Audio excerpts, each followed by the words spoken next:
తెలంగాణలో ఉండే ప్రజలందరూ కూడా సంతోషంగా ఉంటారని చెప్పి, తెలంగాణ ఒక బంగారు తెలంగాణ మారుతుందని చెప్పి మాటలు పెద్ద గొప్పగా మాట్లాడిన కేసీఆర్ ఇవాళ మీరందరూ చూస్తున్నారు. నిన్నటి దాకా ఎలక్షన్లు, హుజూరాబాద్ ఎలక్షన్ జరుగుతున్నప్పుడు కేంద్ర ప్రభుత్వం ఏదైతుందో మీటర్లు పెడుతుంది, అగ్రికల్చర్ మీటర్లు పెడుతుంది, అగ్రికల్చర్ మీటర్లు పెట్టి రైతుల దగ్గర నుంచి పైసలు వసూలు చేస్తుంది అని చెప్పి శుద్ధ అబద్ధాలు మాట్లాడడం జరిగింది. ఒకవేళ కేంద్ర ప్రభుత్వం ఒకవేళ మీటర్లు పెట్టినా నీవు రాష్ట్రంలో ఉన్న రైతాంగాన్ని ఏం హామీ ఇచ్చినావు అని చెప్పి నేను అడుగుతున్నా. ఏమని చెప్పి నీ ఓట్లు వేయించుకున్నావు అని చెప్పి నేను అడుగుతున్నా. నువ్వు మేనిఫెస్టోలో ఏమని రాస్తావు? నేను రైతాంగానికి ఉచిత కరెంట్ ఇస్తాను, 24 గంటల కరెంట్, ఉచిత కరెంట్ ఇస్తానని చెప్పి మాట్లాడినవా లేదా? నువ్వు సబ్సిడీ ఇస్తావని చెప్పినవా లేదా? మన దానిని ఒక పెద్ద ఊచిలాగా చూపెట్టి పబ్లిక్ ఏదో భయపడిపోతారు, పబ్లిక్ అందరూ కూడా నీ మాటలు నమ్ముతారు అని చెప్పి హుజూరాబాద్ ఎలక్షన్లో రైతాంగాన్నిటిని కూడా మోసం చేసి మీటర్లు పెడతారని చెప్పి భయపెట్టిన కేసీఆర్ వాళ్ళ మీటర్లు ఎక్కడున్నాయా? ఏడో వచ్చినాయా మీటర్లు? ఏ ఒక్క రైతాంగం దగ్గర మీటర్లు వచ్చినాయా? ఇవన్నిటికి కూడా అబద్ధం పాలసీ కింద, అబద్ధ మాటల కింద కేసీఆర్ పూట కడుతున్న సంగతి మీ అందరికీ. ఇవాళ దినము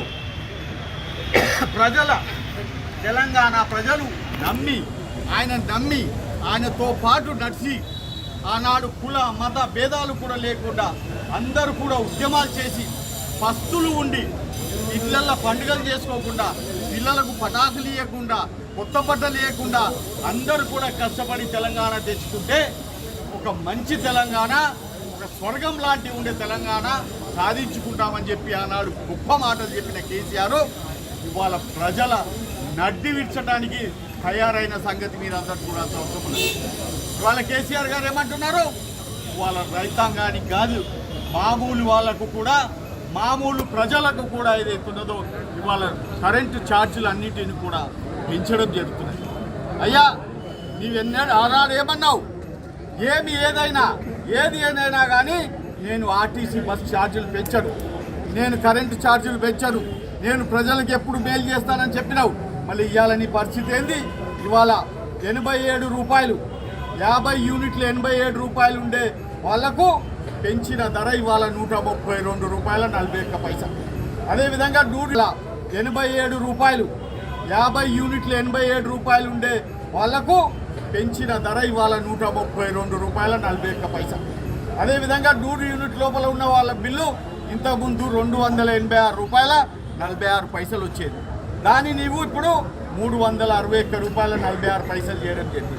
200 యూనిట్ లోపల ఉన్న వారికి 823.44 పైసలు వచ్చేది. ఇప్పుడు 200 యూనిట్లు దాటితే 1023.44 వస్తున్నాయి. 200 పైన గతంలో ఉన్న వాళ్లకు 3400 బిల్లు వస్తే ఇప్పుడు దాన్ని 3600 చెప్పడం జరిగింది. అంటే ఇవన్నిటిని కూడా ప్రజల మీద దుబ్బడం ఎందుకు? దేనికోసం? నీ శాతగానితనం కాదా? నీవు 7 సంవత్సరాల నుంచి అసలు డిస్కామ్లకు పైసలు ఇచ్చినవా? 17,000 కోట్ల రూపాయలకు వాళ్ళకందరికీ నీవు బకాయిలు ఉండవు. నువ్వు తెచ్చుకున్న కరెంటు ఇతర కార్పొరేషన్ల నుంచి తెచ్చుకున్న డిస్కామ్ల నుంచి తెచ్చుకున్న కరెంటుకు అన్నిటికి కూడా నీవు 17,000 కోట్ల రూపాయలు బకాయిలు. 12,000 కోట్ల రూపాయలు నీ దగ్గర ఉన్న ప్రభుత్వ ఆఫీసుల నుంచే రావాల్సిన అవసరం ఉన్నది. 12 కోట్ల రూపాయలు, 12,099.73. అదేవిధంగా 4,603.1 కోట్లు ఏవైతున్నాయో ఇతర ఇండస్ట్రీల దగ్గర నుంచి సబ్సిడీగా రావాల్సిన అవసరం ఉన్నది. ఇవన్నీ కూడా నీవు అన్నిటిని కూడా కలెక్ట్ చేసి నీవన్నీ కూడా పైసలన్నిటిని కూడా డిస్కామ్లకు కట్టకుండా ఇవాళ నాడు తెలంగాణ ప్రజలను అడ్డి విడటానికి ఏదైతున్నదో ఇవి రేట్లు పెంచుతావా అని చెప్పి నేను అడుగుతున్నా. ప్రజలు ఇవాళ ఊరుకుంటారా? ప్రజలకు ఇచ్చిన హామీలు ఏమని చెప్పి కూడా మీ అందరినీ నేను అడుగుతున్నా. నీ ప్రగతి భవన్ బిల్లుని ఇప్పటిదాకా నువ్వు పే చేస్తావా 7 ఏళ్ల నుంచి అని చెప్పి అడుగుతున్నా. అటువంటి సంస్థలవి అన్నిటి దగ్గర నుంచి కూడా నీవు డబ్బులు కట్టగా, అక్కడి నుంచి వసూలు చేయక, డిస్కామ్లకు అన్నిటికి కూడా 17,000 కోట్ల బకాయి పడి, ఆ బకాయి అంతా కూడా ఏదైతే ప్రజల మీద తెలంగాణ బిడ్డల మీద ఏదైతే వృద్ధి ఏదైతుందో నీ పబ్బం గడపాలనుకుంటున్నావు. నీవు నిన్న ఏం చేస్తావు? నిన్న గ్యాస్ పెరిగిందని చెప్పి అన్నావు, పెట్రోల్ పెరిగిందని చెప్పి ఉద్యమం చేస్తావు. నీకు తెలియదా? నీ ఒక ముఖ్యమంత్రి కాదా? నువ్వు పరిపాలిస్తలేవా? వేరే రాజ్యాలన్నీ కూడా పరిపాలిస్తలేవా? తెలియదా? క్రూడ్ ఆయిల్ ఎక్కడి నుంచి వస్తుంది? క్రూడ్ ఆయిల్ విదేశాల నుంచి వచ్చినప్పుడు క్రూడ్ ఆయిల్ గ్యాస్ పెరిగిందని చెప్పి అన్నావు, పెట్రోల్ పెరిగిందని చెప్పి ఉద్యమం చేస్తావు. నీకు తెలియదా? నీ ఒక ముఖ్యమంత్రి కాదా? నువ్వు పరిపాలిస్తలేవా? వేరే రాజ్యాలన్నీ కూడా పరిపాలిస్తలేవా? తెలియదా? క్రూడ్ ఆయిల్ ఎక్కడి నుంచి వస్తుంది? క్రూడ్ ఆయిల్ విదేశాల నుంచి వచ్చినప్పుడు క్రూడ్ ఆయిల్ ధరలు ఎప్పుడైతే పెరుగుతాయో, క్రూడ్ ఆయిల్ ఇప్పుడు అక్కడ ఉక్రెయిన్లో వార్ జరిగి యుద్ధం జరుగుతున్నప్పుడు, కోవిడ్ ఉన్న పరిస్థితిలో, కోవిడ్లో 2 సంవత్సరాల నుంచి బంద్ ఉన్నప్పుడు ఆ టైంలో ఏదైతే ఉన్నదో క్రూడ్ ఆయిల్ వచ్చడానికి, ఇంపోర్ట్ అయ్యడానికి అక్కడి కంట్రీలన్నీ కూడా రేట్లు పెంచితే మొత్తం దేశంలో ఉన్న అన్ని రాష్ట్రాలలో ఈ రేట్లు పెరుగుతాయి.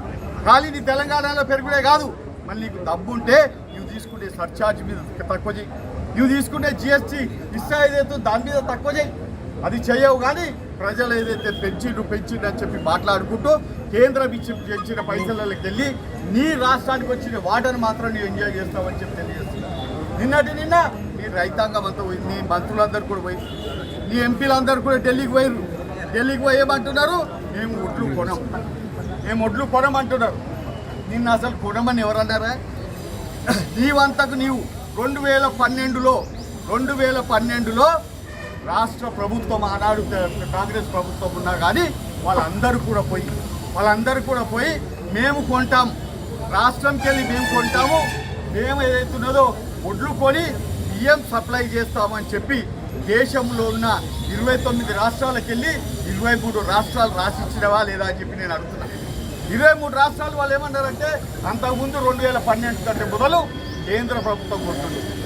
ఇవాళ కాటన్ ఎట్లయితే కొంటున్నదో, CCI సెంటర్ ఎట్లయితే పెట్టి, కాటన్ కార్పొరేషన్ ఆఫ్ ఇండియా కేంద్ర ప్రభుత్వం పెట్టి వాళ్ళు ఎట్లయితే కొంటున్నారో, ఆనాడు కూడా 2012 కంటే ముందు కూడా ఒడ్లన్నిటిని కూడా ఆనాడు కేంద్ర ప్రభుత్వం కొంటుంటే ఈ రాష్ట్రాలన్నీ కూడా పోయి, ఆ రాష్ట్రంలో ఆనాడు ఆంధ్రప్రదేశ్ రాష్ట్రం కూడా ఉన్నది, ఆ రాష్ట్రం కూడా పోయి ఏమన్నదంటే మేము ఈ ఐకేపీ సెంటర్ వాళ్లకు లాభం చేసే వాళ్ళం అవుతాం.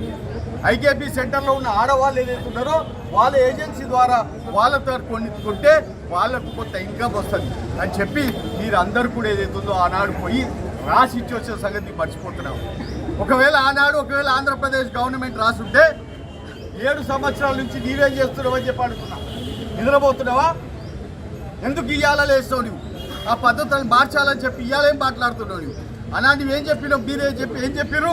మేము ఒడ్లు సేకరిస్తాం, మేము రైస్ మిల్లకి ఏదైతే ఉన్నదో మొత్తం ఒడ్లనన్నిటిని ఇచ్చి రైస్ని మీకు FCI గొడవలకు ఇస్తామని చెప్పి మీరు రాసిచ్చిన కాయిదాన్ని మీ ముద్దలు పెట్టిన సంగతి మీరు మర్చిపోతున్నారు. కానీ అనవసరంగా వీళ్ళందరినీ, రైతాంగాన్ని అందరినీ కూడా హేరాఫేరీ చేసి వాళ్ళందరినీ మభ్యపెట్టి పక్కదోవలకు తీసుకుపోయి ఏదో సెంట్రల్ గవర్నమెంట్ కొంటలేదు, సెంట్రల్ గవర్నమెంట్ ఇవ్వాలని కూడా ఒడ్లు కొన్నీకే తయారున్నది, రైస్ కొన్నీకే తయారున్నది అని చెప్పి కూడా కేంద్ర మంత్రి చెప్తున్నాడు. ఎక్కడ అయితే లేదే ఇటువంటి గొడవ? ఏడైతే లేదే? ఏ రాష్ట్రంలో అయితే లేదే? పక్కన ఉన్న ఆంధ్రప్రదేశ్లో కూడా జరగట్లేదే? మళ్ళీ ఎందుకు నువ్వు తెలంగాణలో ఉన్న రైతాంగాన్ని మభ్యపెట్టి ఏదో హంగామా చేయడానికి చూస్తున్నావు అని చెప్పి అడుగుతున్నాను. మొన్న హుజూరాబాద్లో కూడా ఇదే నాటకం నువ్వు ఆడినావు. ఖరీఫ్లో కూడా ఏమన్నావంటే ఖరీఫ్ సీజన్లో కూడా మేము ఒడ్లు కొనమన్నాం. మిగిలిన ఏమన్నా ఒడ్లు ఏదైనా మిగిలినా? ఎవరింట్లోనైనా మిగిలిన ఒడ్లు ఎక్కడ కూడా లేకుండా ప్రతి ఒక్క గింజ ఏదైతున్నదో కేంద్ర ప్రభుత్వం కొన్నదన్న సంగతి అందరూ తెలియాల్సింది. ఇప్పుడు కూడా కేంద్ర ప్రభుత్వం తప్పక పీయూష్ గోయల్ గారు అన్న మాటల ప్రకారంగా రైస్ కొనడానికి రెడీగా ఉన్నది. కాబట్టి మీరు ఏవేవైతే వాగ్దానాలు చేసిందో దాని ప్రకారంగా, మీరు రాసిచ్చిన దాని ప్రకారంగా మీరు సప్లై చేయాల్సిన అవసరం ఉందని చెప్పి కూడా మీకు తెలియజేస్తున్నారు. అంతేకాదు ఇటువంటి అవకతవక పనులు, నీకు నీ అలసత్వం, నీకు సమర్థం లేని తనం, ఇవన్నిటిని కూడా పెట్టుకొని ఇవాళ డిస్కామ్లకు పైసలు ఇవ్వకుండా మొత్తం తెలంగాణ ప్రజలందరి మీద నీవైతే భారం వేస్తున్నావో వాళ్ళందరూ కూడా ఆ రిసీట్లు తీసి పెట్టుకుంటున్నారు. ఆ రిసీట్లన్నీ కూడా చూసుకుంటున్నారు. మాకు మొదలు ఎంత వచ్చేది, ఇవాళ ఎంత వస్తున్నది అనేది అందరు కూడా రిసీట్లో తీసి పెట్టుకుంటున్నారు. నీ బ్యాలెట్ బాక్స్ ముందరికి వచ్చినప్పుడు ఆ రిసిట్లే చూసి ఏదైతుండదో పబ్లిక్ ఓటేస్తారని చెప్పి తెలియజేస్తున్నా. పబ్లిక్ నీవు తక్కువ అంచనా వేయకు. నీవు ఏ విధంగా సంపాదిస్తున్నావు అనేది ప్రజలకందరికీ తెలుసు. 2,56,000 కోట్ల రూపాయలతోటి నువ్వు బడ్జెట్ పెడతావా? నీ ఇన్కమ్ ఎంతనే? నీకు వస్తున్న స్టేట్ ఓన్ రెవెన్యూ ఎంత? 72,000 కోట్లు. 72,000 కోట్ల నీ ఇన్కమ్ పెట్టుకొని 1,92,000 కోట్ల రూపాయలు ఏదైతుందో నాకు ఆందాని ఉంది, రిసీట్లు ఉంది అని చెప్పి నువ్వు ఏదైతుందో పంపి పెడుతున్నావో అందరికీ ఏదైతే ఖాళీ దాని అక్షరాలు దాని ఫిగర్స్ మీద నువ్వు అన్ని గ్యాంబ్లింగ్ చేయాలనుకుంటున్నావో అన్నీ కూడా ఇవాళ ప్రజలకు అందరికీ తెలిసిపోయింది.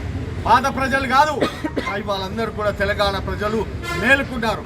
మీరు చేస్తున్న ప్రతి ఒక్క అరాచకాన్ని కూడా ఇవాళ ప్రజలు గ్రహిస్తున్నారు. ఎక్కడెక్కడ మీరు ఏ విధంగా అందరూ కూడా ఏదైతుందో లూట్ మారి గుండాగిరి ఇవన్నీ చేస్తున్నాయి కూడా ప్రజలు గ్రహిస్తున్నారు. తప్పక దీనికి బ్యాలెట్లో జవాబిస్తారని చెప్పి కూడా మీ అందరినీ తెలియజేస్తున్నారు. హాయ్ ఫ్రెండ్స్, మా టుడే టుమారో యూట్యూబ్ ఛానల్ చూస్తున్నందుకు చాలా థ్యాంక్స్. మరిన్ని లేటెస్ట్ వీడియోస్ కోసం వెంటనే సబ్స్క్రైబ్ చేయండి. అలాగే ఈ బెల్ ని కూడా రింగ్ చేసేయండి. మా నోటిఫికేషన్స్ అన్ని మీ మొబైల్లో వస్తాయి. అలాగే మా వీడియోస్ మీకు నచ్చితే లైక్ చేయండి, షేర్ చేయండి, నచ్చకపోతే కామెంట్ చేయండి.